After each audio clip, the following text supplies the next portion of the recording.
தொடர்ந்து பெஞ்சல் புயலின் தாக்கம் அதிகம் இருக்கக்கூடிய மாவட்டங்களில் ஒன்றாக இருக்கிறது கடலூர் மாவட்டம் நெய்வேலியில் பெஞ்சல் புயல் எதிரொலியால் வீசிய பலத்த காற்றை தாக்குப்பிடிக்க முடியாமல் மரமானது வேரோடு சாய்ந்து கூரை வீடு மீது விழுந்த நிலையில் நல்வாய்ப்பாக குடும்பத்தினர் உயிர் தப்பியிருக்கிறார்கள். இதுகுறித்த விவரங்களுக்காக இணைகிறார் எம்முடைய செய்தியாளர் வினோத். தொடர்ந்து கடலூர்ல என்ன சூழல் அப்படின்றத நியூஸ் தமிழ் பதிவு செய்து வருகிறது. தற்பொழுது அந்த மரமானது வேரோடு விழுந்ததுல அந்த வீடு பாதிக்கப்பட்டிருக்கிறது. மக்கள் உயிர் தப்பி விட்டார்கள் அப்படின்னாலும் கூட அவர்களுடைய உடைமை தற்பொழுது பாதிப்பிற்கு உள்ளாகி இருக்கிறது. அவர்கள் தரப்புல என்ன கோரிக்கை முன்வைக்கப்படுகிறது, அந்த பகுதியில் விழுந்த மரம் எப்போது அகற்றப்படும், எப்போது சீர் செய்யப்படும், அது குறித்த விவரங்களை பதிவு பண்ணலாம்.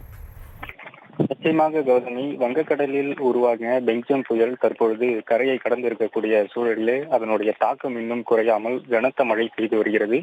குறிப்பாக கடலூர் மாவட்டம் முழுவதுமே நேற்று இரவு முதல் கனமழை வெளுத்து வாங்கி வரக்கூடிய சூழலிலே கடலூர் மாவட்டம் நெய்வேலி வட்டம் 21 பகுதியில் பலத்த சூறைக்காற்று வீசியதன் காரணமாக அப்பகுதியில் வசித்து வந்த ராஜேஸ்வரி என்பவனுடைய கூரை வீடிற்கு பல ஆண்டுகள் பழமை வாய்ந்த மரம் சாய்ந்து விபத்திற்குள்ளாகி இருக்கிறது. இதில் குடும்பத்தினர் வசித்து வந்தாலும் கூட அதிர்ஷ்டவசமாக அந்த குடும்பத்தில் அந்த வீட்டில் உள்ளே இருந்த குடும்பத்தினர் உயிர் தப்பி இருக்கிறார்கள். தொடர்ந்து இந்த மரம் என்எல்சி நிறுவனத்தினுடைய கட்டுப்பாட்டில் இருப்பதாக கூறப்படக்கூடிய சூழலிலே இந்த மரத்தை அகற்ற வேண்டும் என்று குடும்பத்தினர் ஏற்கனவே கோரிக்கை வைத்ததாகவும், ஆனால் அதிகாரிகள் அதனை உதாசீனப்படுத்தியதாகவும் குடும்பத்தினர் குற்றம் சாட்டுகின்றனர். தற்பொழுது அவர்கள் அதிர்ஷ்டவசமாக உயிர் தப்பி இருக்கக்கூடிய சூழலிலே அவர்கள் முகாமிலே தங்க வைக்கப்பட்டிருக்கின்றனர்.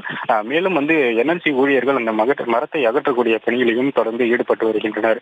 மேலும் இந்த நெய்வேலி பகுதியில் தொடர்ந்து இந்த கனமழை பெய்து வருவதன் காரணமாக பல்வேறு பகுதிகளிலே பாதிப்பு ஏற்பட்டுகிறது.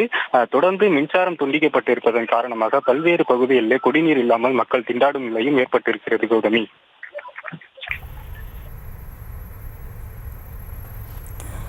மழையின் காரணத்தால் தங்களுடைய வீடை இழந்து அங்கு குடும்பத்தினர் தவிக்கக்கூடிய சூழலில் கள நிலவரம் என்பது தொடர்பான உங்களுடைய தற்போதைய விவரங்களுக்கு நன்றி வினோத்.